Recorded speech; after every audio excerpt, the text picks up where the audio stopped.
আমি চইলা যাইতাম নবীজির কাছে জীবন ভর নবীর কাছে থাকতাম গো মা। ও মা, এত দূরের পথ আমি কেমন করে পাড়ি দিব? মা গো, তুমি যদি আমার একটু কাপড়ের ব্যবস্থা করে দিতা। হাদিসের মধ্যে পাওয়া যায়, আমার বন্ধুগণ সৎমা ডাক দিয়ে বললেন, সন্তান রে, আমার বাড়িতে তেমন কোনো এক্সট্রা বস্ত্র নাই, অতিরিক্ত তেমন কোনো কাপড় নাই, তবে শুনে নাও, পাতলা একটা কম্বল আছে, এই কম্বলকে আমি দু টুকরা করে ফেললাম। এবার এই সৎমা কম্বলটাকে দু টুকরো করলো, আধাটা কম্বল সন্তানকে দিয়ে দিলেন। এবার আমার ভাইরা এই সন্তান কম্বলটা নিয়া, আধাটা কম্বল নিয়া কোনো মতন নিজের লজ্জাস্থানটা ঢাকিয়া হাঁটু পর্যন্ত তেমন ভাবে ডাকলেন। ভালো মতন ঢাকতে গেলে আমার বন্ধুগণ হাঁটু পর্যন্ত ঢাকে না। কোনো মতন এই সন্তান, যুবক সন্তান আমার ভাইরা হাঁটু পর্যন্ত পেছাইয়া বহু দূরের পথ বিশ্ব নবীর দরবারে চলে গেলেন। বাবা, লম্বা কথা সংক্ষেপ করে দিলাম রে যুবক, কেন তুমি আল্লাহর পক্ষ থেকে আসা নবী আর কোরআনকে কেন তুমি মানবা না? কোরআন হাদিসকে তুমি কেন মানবা না? যুবক জীবনের শেষ বয়ান মনে করে বয়ান করছি।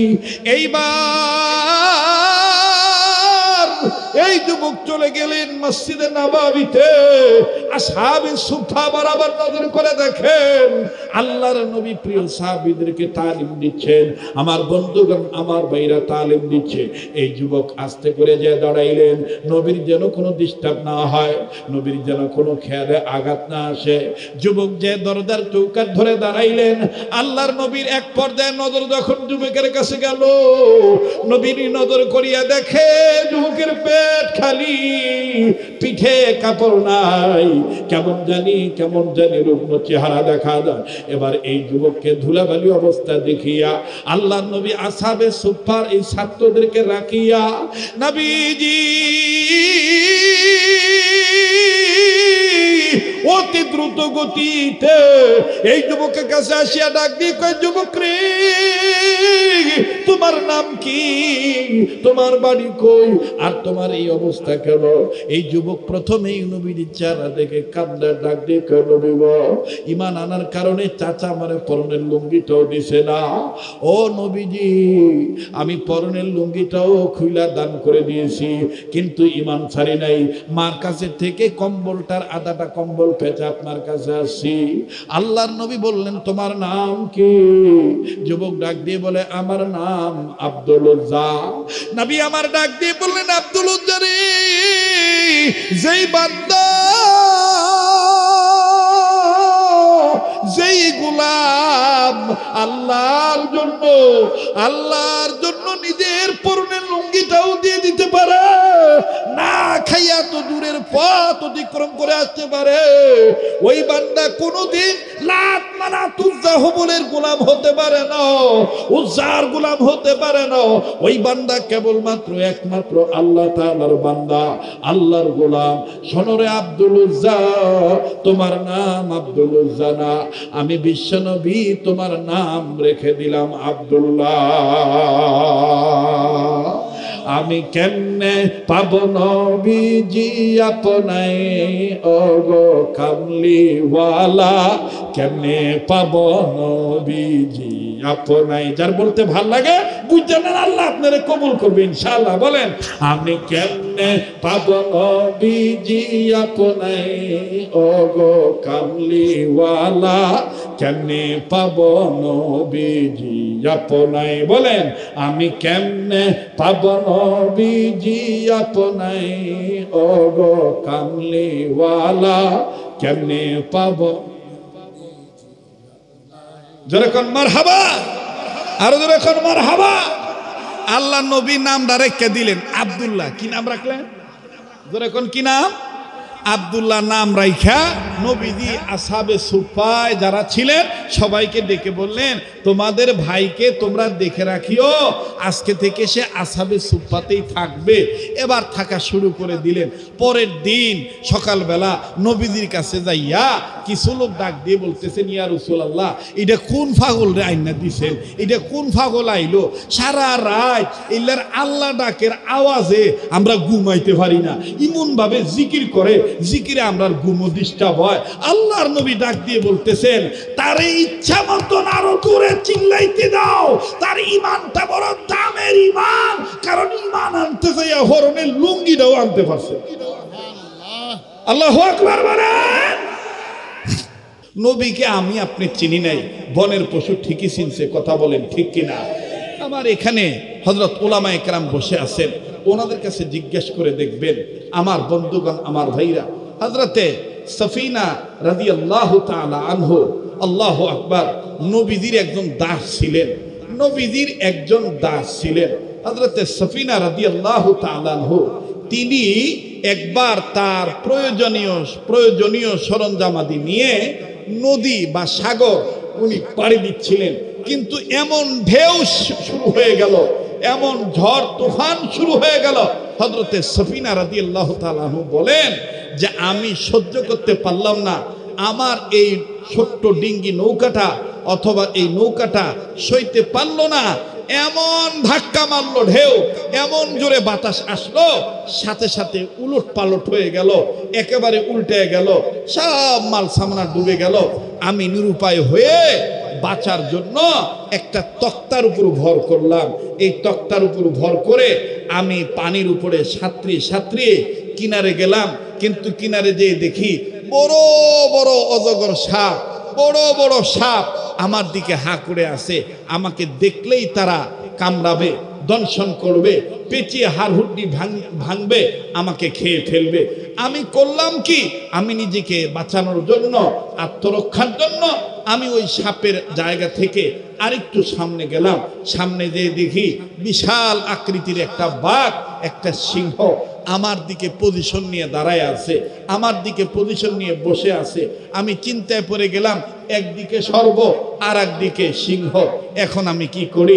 যাই হোক, আমি চক্ষু বন্ধ করে নবীজির চেহারা সামনে আনলাম, আর আল্লাহকে ডাক দিয়ে বললাম, আল্লাহ, আমার অন্তরে নবী প্রেম আছে, বিশ্বাস করি নবীজির খাঁটি আশিককে বাঘেও ধরতে পারবে না, সাপেও কিছু করতে পারবে না, নবীর আশিকের কাছে সবাই মাথা নত করবে। সুবহানাল্লাহ বলেন। হযরতে সফিনা রাদিয়াল্লাহু তাআলা আনহু তিনি সিংহর কাছে গেলেন, সিংহ তাকে দেখে চুপচাপ করে বসে আছে। সফিনা আগে থেকেই সিংহকে উদ্দেশ্য করে বলতেছেন, ইয়া আবুল হারেস, ইয়া আবুল হারেস। সিংহের একটা নাম আছে আর কি, তো যাই হোক, সিংহের নাম, সিংহের আসল নাম না ধরে ডেকে ডাক দিয়ে বলতেছেন, হে হারেস, আমি সফিনা নবীজির একজন দাস।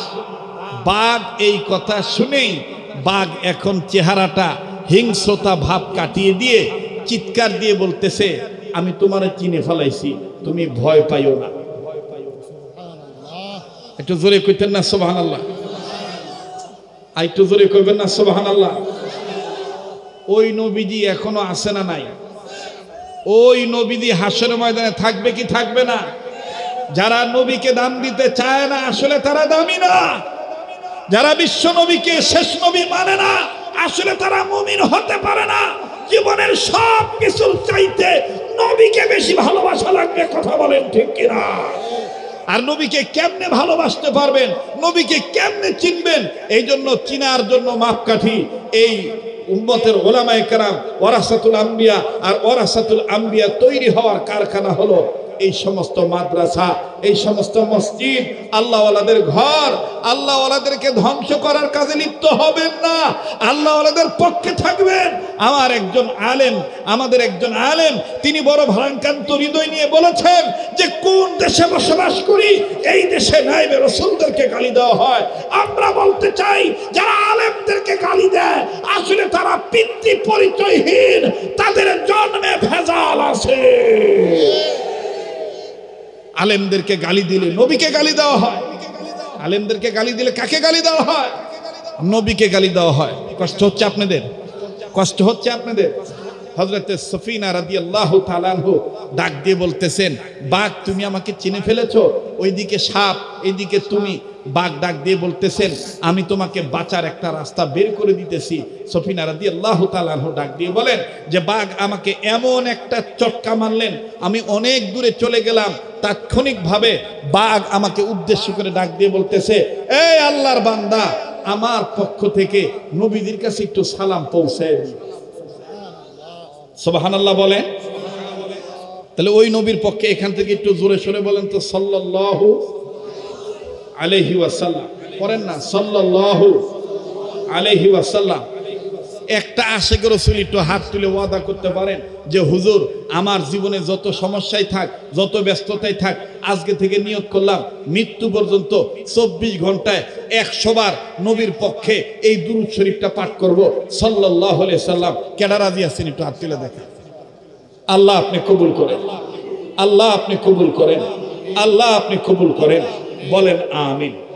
আপনারা ভাবতেছেন হুজুর মনে আগের মতন অনেক লম্বা বয়ান করবে না, আমি আর কয়েক মিনিটের মধ্যে কথা ফিনিশিং দিয়ে দোয়া করে একসাথে বিদায় নিয়ে চলে যাব ইনশাআল্লাহ। বলেন ইনশাআল্লাহ।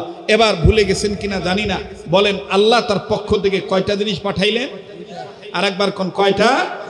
নাম্বার 1 বিশ্বনবী মুহাম্মদ রাসূলুল্লাহ সাল্লাল্লাহু আলাইহি সাল্লামকে।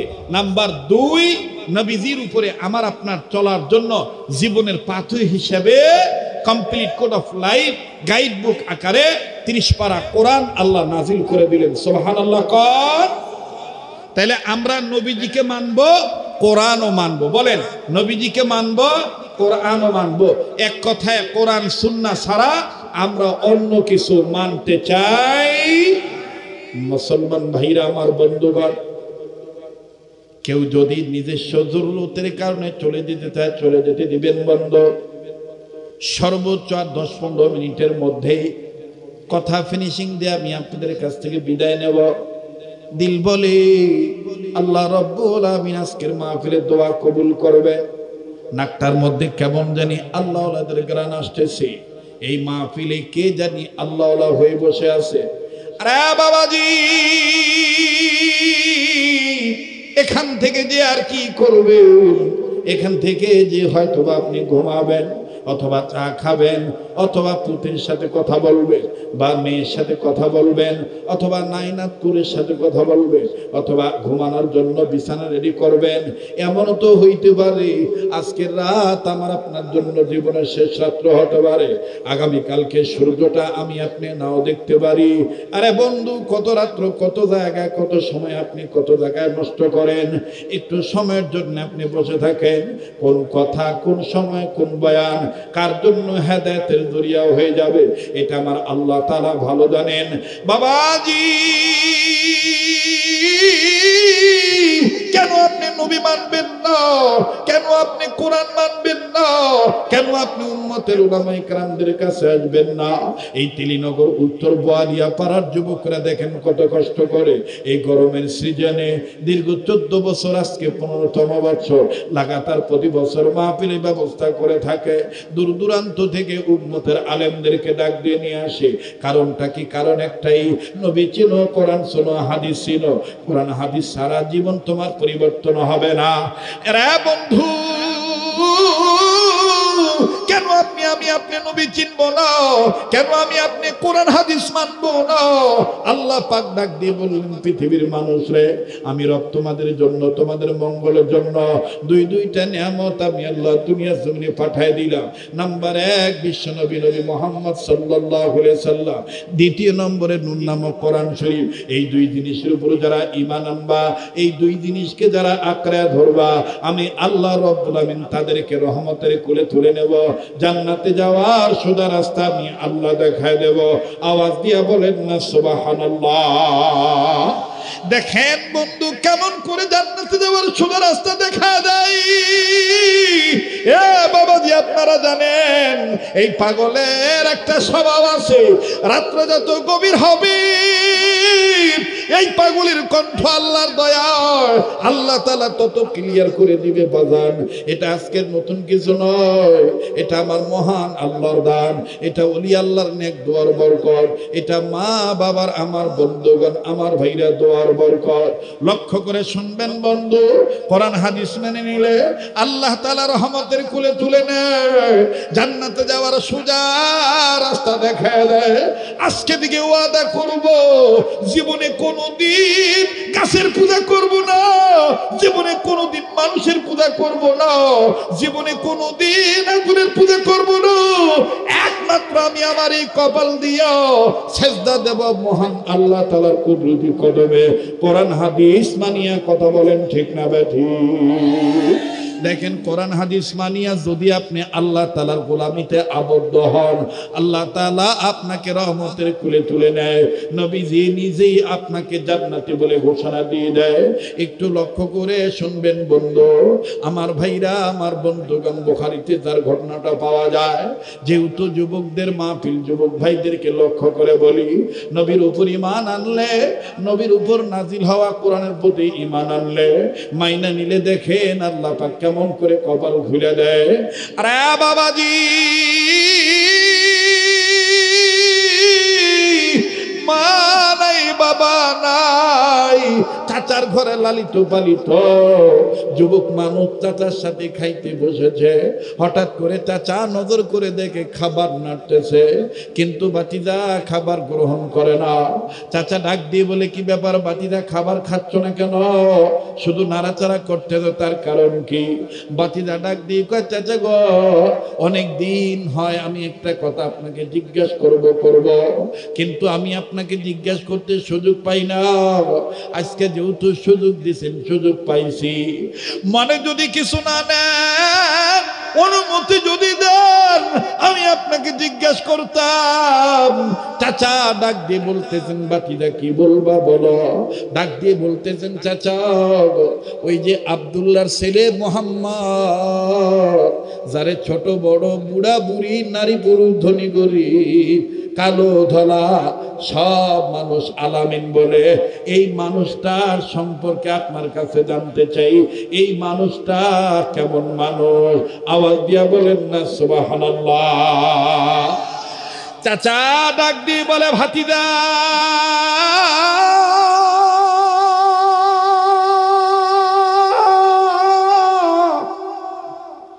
এমন একজন মানুষ সম্পর্কে জিজ্ঞেস করেছ, জমিনের উপরে আসমানের নিচে, ওই মানুষের সাথে কোন মানুষের তুলনা হয় না। আমি কেমনে পাব নবীজি আপনাই, ওগো কামলিওয়ালা, কেমনে পাব নবীজি? ঘুমায় গেছে ছাত্র ভাইরা, বলো না, আমি কেমনে পাব নবীজি আপনাই, ওগো কামলিওয়ালা, কেমনে পাব নবীজি? জোরে কোন মারহাবা।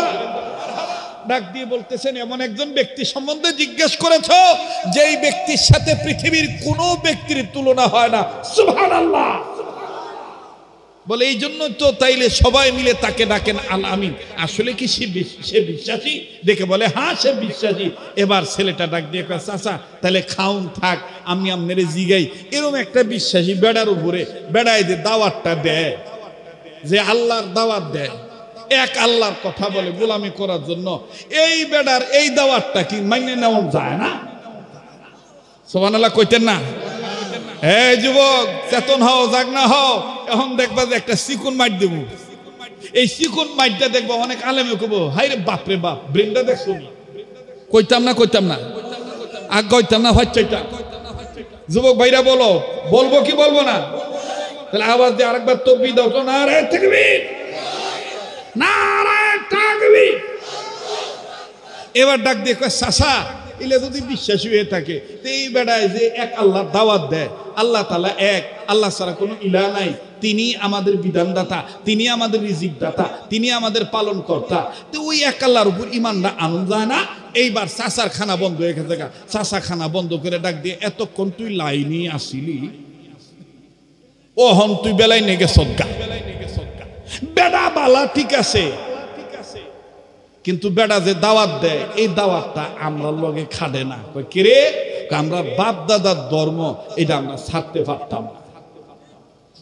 আমরা সমাজও দেখবেন কিছু লোক আছে এইরকম, দাদাই কি কয়ে গেছে, দাদি কি কয়ে গেছে, দাদাই দাদি এক সময় তেলাওয়াত করতে আপনারা কোন এক সময় আজ থেকে 30 বছর 35 বছর আগে আমরা দাদা বা আমনে দাদা দাদি বা আমনে দাদার দাদাই পড়তো ইয়াসিন ওয়ালে করে জাঙ্গানিল হাকামে ইয়ানা কালামিনাল মুরসালিন কথা কথা এফরতনেরও তেলাওয়াত কত আগে এরকম ছোটবেলায় দেখতেন যে বিভিন্ন বাড়িতে নে বেড়ি কোরআন শরীফের কোরআন পড়ার আওয়াজ হইতো গীত গাওয়ার আওয়াজের মতন ইয়াসিন ওয়াল ইন্নাকা লামিনাল মুরসালিন আলা সিরাতিন মুস্তাকিম। আর কথা কয় না। আচ্ছা এখন এইভাবে যদি এখন আমরা তেলাওয়াত করি নামাজ হইব? কথা কয় না। নামাজ ভাঙ্গার কারণ যতগুলি কারণ আছে তোর মধ্যে অন্যতম কারণ হইল নামাজে কোরআন অশুদ্ধ পড়া। নামাজে কোরআন অশুদ্ধ পড়া। আপনি যদি সূরা ফাতিহার 1 নাম্বার আয়াত পড়েন তাইলে পড়ার মতন পড়তে হইব কেমনে? আলহামদুলিল্লাহি রাব্বিল আলামিন। আল্লাহু আকবার। কষ্ট হয়নি আপনারা? বেজার হইতেছেন আপনারা? এখন যদি কেউ পড়ে আলহামদুলিল্লাহি রাব্বিল আলামিন হইব? কথা হইব? অহন যদি আপনি এখন চাচা ও চাচা 60-65 বছর বয়স হয়েছে, চাচা নামাজ শুদ্ধ করতে তেলাওয়াত শুদ্ধ করতে কমাস কম 10টা সূরা লাগে চাচা, চাচা এ বুড়া বয়সে নৈশকালীন মাদ্রাসায় ভর্তি হয়ে যান না, মাদ্রাসার হুজুরের কাছে শিখেন না, মসজিদের ইমামের কাছে শিখেন না, তখন দেখবেন অনেক চাচা দাদা খেডামু কইরা রাগ কইরা দেখবেন হেডাম দেহে ডাক দিয়া আমরা বাপ দাদাই হয়ে আইছে যে আপনি কোনোদিন কেউ ভুল ধরছে না, আর তোমার বয়স কথা কথা কয় না, কথা কয় না। মানে উচিত কথায় মাও বেদার গরম ভাতে বিলাই বেদার। রাগ করতেছেন আপনারা? হ্যাঁ, এইবার চাচায় ডাক দিয়ে কয় কথা তো সত্য, কিন্তু আমরার বাপ দাদার ধর্মের মুখে চুনকালি মারতে পারতাম না। এইলে যা কয় কৌগা বাতিজা ডাক দিয়ে কয় চাচা যদি আপনার এই কথায় থাকে তাহলে আপনারে সাক্ষী রাইখাই আমি নিজেই ঘোষণা দিয়ে দিলাম লা ইলাহা ইল্লাল্লাহু মুহাম্মাদুর রাসূলুল্লাহ সাল্লাল্লাহু আলাইহি সাল্লাম। চাচায় ডাক দিয়ে কয় তোর তো সাহস কম না, তুই কার বাইত খাস? সাহস কার বাইত? ফরজ কারদা লইতাছ কারদা খবর রাখছত নি? বাতিজা কয় জানি আমনের ডাক। কয় তাহলে আমার বাইত থেকে আমার ডাকাইয়া আমার বাপ দাদার ধর্মের সুনকালি মাইকা এরপরে মুহাম্মাদের আনিত ধর্মের উপর ঈমান আনছ, এর পরিণতি কি হইতে পারে জানাস? বাতিজা ডাক দিয়ে কয় যা হইব তাই মাথা হত্যা মাইনে নি। কয় কে রে? কয় আমার ভিতরে তামান্না একটাই, আমি কেমনে পাবো নবীজি আপনায় ইয়া রাসূলুল্লাহ, কেমনে পাবো নবীজি আপনায়। মারহাবা কম। এই তেলিনগর উত্তর বোয়ালিয়া পাড়ার যুবকবৃন্দ সবার আমাদের একটাই তামান্না, আমরা কেমনে নবীরে পাবো। কথা কম ঠিক কিনা? নাকি অন্য কোনো মাকসাদ আছে? অন্য কোনো মাকসাদ আছে? বাতিদাকে এবার চাচায় ডাক দিয়ে কয় আচ্ছা মুহাম্মদ রে পাইবা ভালো কথা, এখন যদি তুমি মুহাম্মদের ধর্ম ঈমান না ছাইরা দাও তাহলে তোমাকে আমি যাহা কিছু দিয়েছি সব ফেরত দিয়ে দিতে হবে। বাতিজা ডাক দিয়ে কয় আমি সব দিতে রাজি। আমরা শফিকুল ইসলাম বাকাইলি হুজুর বলছে যে হকের পক্ষে লড়াই করতে আমরা আজীবন লড়াই করতে রাজি আছি। কথা কর ঠিক কিনা? যে কোনো মুহূর্তে হকের পক্ষে ডাক আসবে আমরা ইনশাআল্লাহ প্রস্তুত আছি, ঠিক না ভাই? এবার বাতিজাকে চাচায় ডাক দিয়ে কয় তাইলে তোমার ফরনে, তোমার বতনে, তোমার কাছে যত কিছু সম্পদ আছে সব আমার রিটার্ন দিয়ে দাও। বাতিজা সব দিয়ে দিছে, খালি দিছে না ফরনের লুঙ্গিটা, ফরনের কাপড়টা দিছে না। চাচায় ডাক দিয়ে কয়, এইটা দিছো না কেরে, এইটা খুলে দিয়া লাও। বাতিজা ডাক দিয়ে কয়, চাচা আমি যুবক মানুষ, এই লুঙ্গিটা এই বস্ত্রটা খুলে দিলে আমার শরম দেখা যাবে, মানুষ আমাকে সিসি বলবে, মানুষ আমাকে সিসি দিবে। চাচা এই লুঙ্গিটা না দিলে কি হয় না? চাচা বাতিজাকে ডাক দিয়ে কয়, এতই যদি শরম পাইয়া থাকো তাহলে ইমানটা আবার ছাইরা দাও, আমি তোমারে এই লুঙ্গি টুঙ্গি সব দিয়ে দেব, তুমি ইমানটা ছাইরা দাও।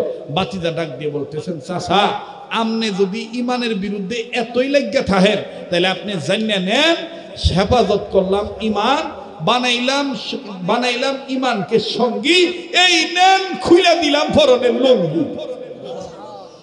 সুবহানাল্লাহ কন।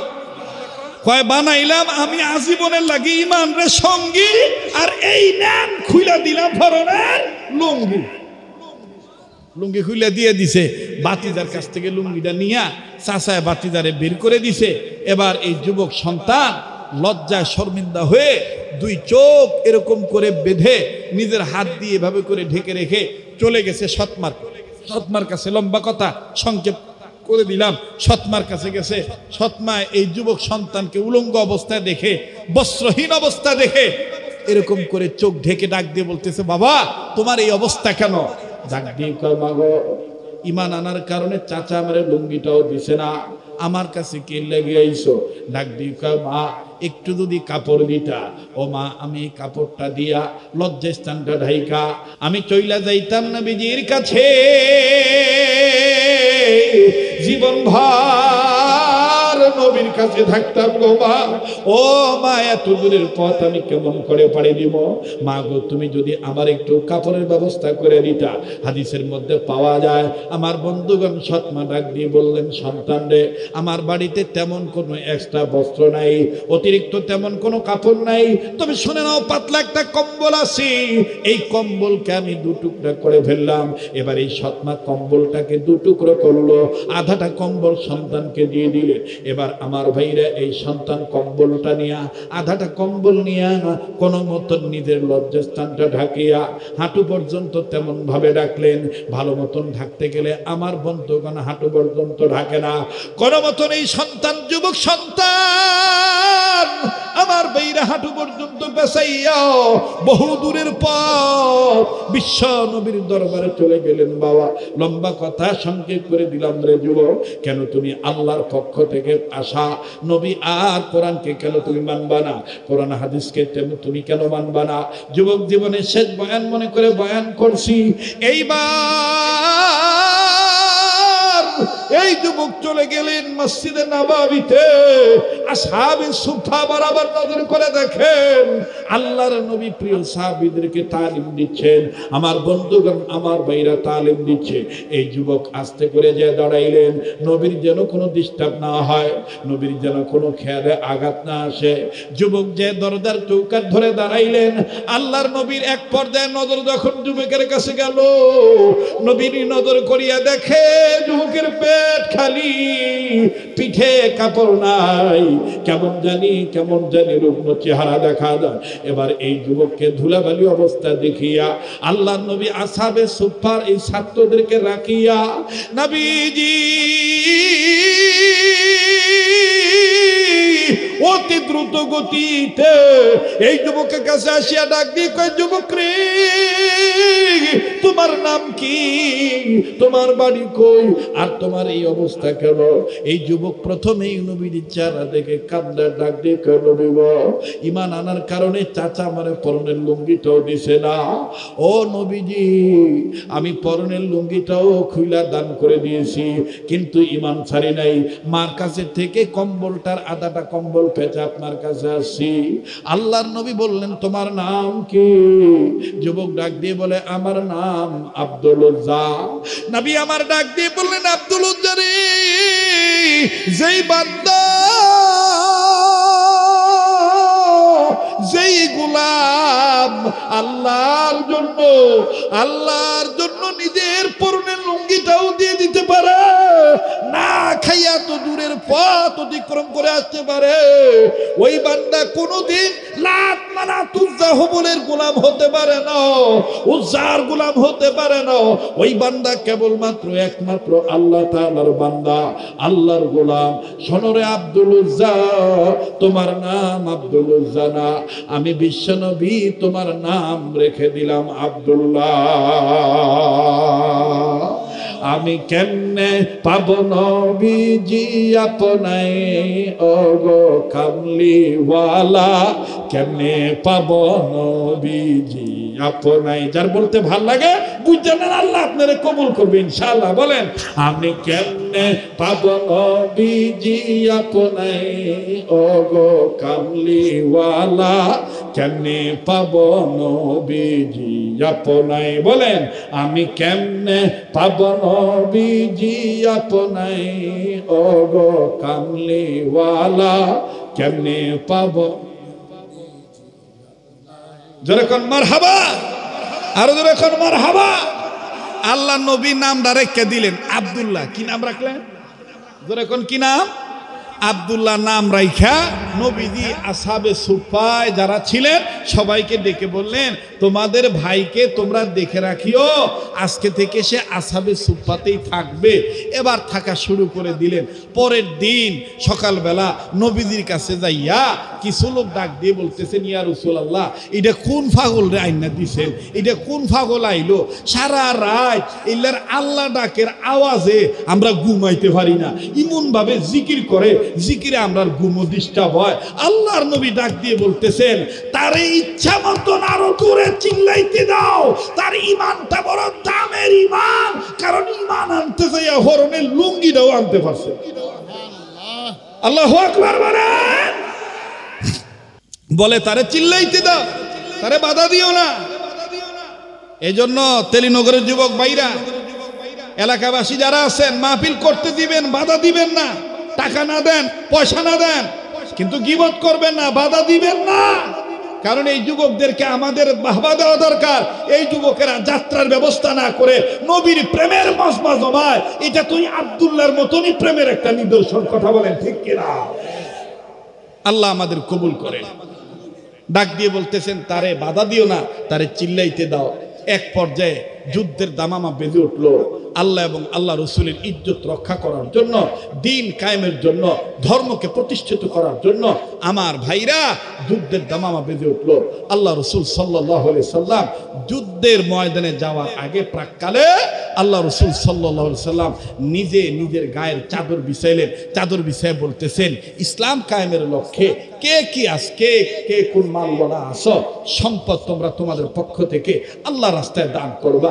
আমার বন্ধুগণ, নবীর পক্ষে, কোরআন সুন্নাহর পক্ষে যে যেমনি পারলো দিলেন। হযরত আবু বকর দিলেন, হযরত ওমর দিলেন, হযরত উসমান দিলেন, হযরত আলী দিলেন। কেউ 4 ভাগের 3 ভাগ দিলেন, কেউ 3 ভাগের 2 ভাগ দিলেন, কেউ 2 ভাগের 1 ভাগ দিলেন। এভাবে দিতে দিতে সবাই দিলেন।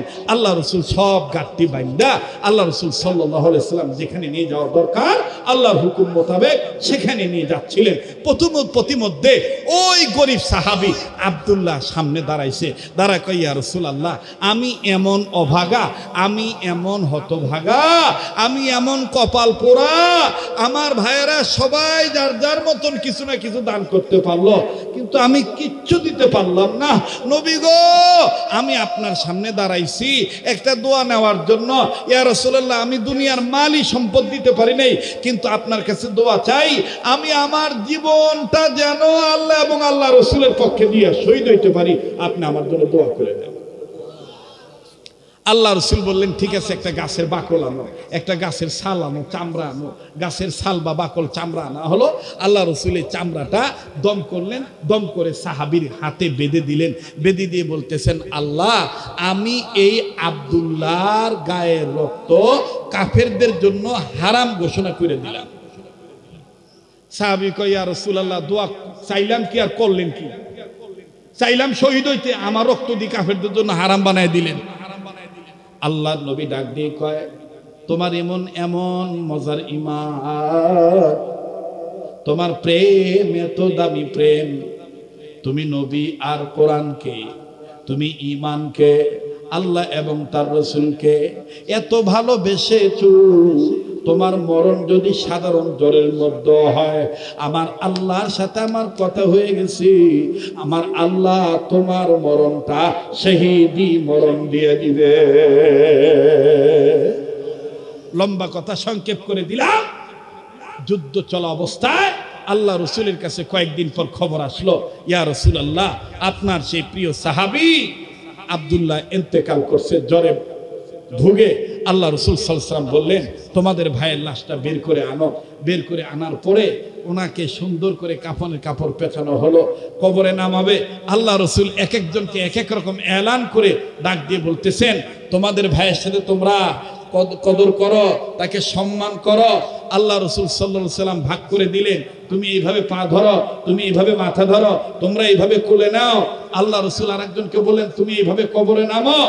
এক পর্যায়ে যখন মাটি দেওয়া শেষ হয়ে গেল, আল্লাহ রসুল সাল্লাল্লাহু আলাইহি ওয়াসাল্লাম নিজেই আব্দুল্লাহর কবরের উপরে হাত রেখে ডাক দিয়ে বলতেছেন, আল্লাহ, এই আব্দুল্লাহর পক্ষে আমি সকাল থেকে সন্ধ্যা পর্যন্ত রাজি আছি, তুমিও রাজি হয়ে যাও। আল্লাহ পাক ডাক দিয়ে বললেন, জিব্রাইল, আমার হাবিবকে আমার সালাম দিয়ে বলে দাও, আমার বন্ধু আব্দুল্লাহর উপরে সকাল থেকে সন্ধ্যা পর্যন্ত রাজি ছিল, আর আমি আল্লাহ তাআলা আমার হাবিবের ইত্তেবা করার কারণে, আমার হাবিবকে মানার কারণে, আমার প্রতি ঈমান আনার কারণে আজ থেকে কিয়ামত পর্যন্ত আমি আল্লাহ আব্দুল্লাহর প্রতি রাজি হয়ে গেলাম। সুবহানাল্লাহ বলেন। সেই আল্লাহ এখনো আছে না নাই? তাইলে আমরা আজকে থেকে মৃত্যু পর্যন্ত আমাদের নামাজ, আমাদের চলাচল, আমাদের ইলেকশন, আমাদের পজিশন, আমাদের নির্বাচন, আমাদের ভোটাভুটি, আমাদের ব্যবসা, আমাদের বাণিজ্য, আমাদের যা কিছু আছে, আমরা মুসলমান হিসাবে হক্কানি ওলামায়ে কেরামের সাথে মাশওয়ারা ভিত্তিক পরামর্শ করে চলবো তো ইনশাআল্লাহ। নবী পাবো না, কিন্তু নবীর ওয়ারিস আলেমরা আছে না নাই? জলবানে আছে না নাই? আল্লাহ রসুল সাল্লাল্লাহু আলাইহি সাল্লাম এটাই বলেছেন বিদায় প্রাককালে।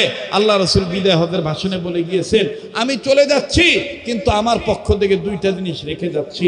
নাম্বার 1 কিতাবুল্লাহ, নাম্বার 2 কিতাবুস সুন্নাতি রাসূলুল্লাহ। তোমরা কোরআন এবং সুন্নাহ এই দুইটাকে আঁকড়ে ধরবা, যতদিন আঁকড়ে ধরে থাকবা ততদিন তোমরা পথভ্রষ্ট হবা না। সুবহানাল্লাহ বলে। তা আমরা ধরতে রাজি আছি তো ইনশাআল্লাহ? যারা বলেন রাজি আছি তো ইনশাআল্লাহ। এইবার আমরা দরাও দরা, আবু জাহেলের দরাও মনে আছে কিনা জানি না, আতের ভিত্তে বড়ই লইছে। কি লইছে? ভুলে গেছেন গা? ভুলে গেছেন গা? কি লইছে? বড়ইডারে দইরা ডাক দিয়ে কয়, মুহাম্মদ, কেমন নবীর নবী হইছ? আমার হাতের মুঠের মধ্যে কি তুমি বলো? আল্লাহ রসুল বলতেছে, তোমার হাতের মুঠের মধ্যে ফাতর। আবু জাহেল কারে এটা দি বড়ই কেন? ফাতর। আচ্ছা, ফাতরও করে বড়ই হোক, আমার হাতের মুঠের মধ্যে যেটা আছে এইটারে তুমি কালেমা পড়াইতে পারবা?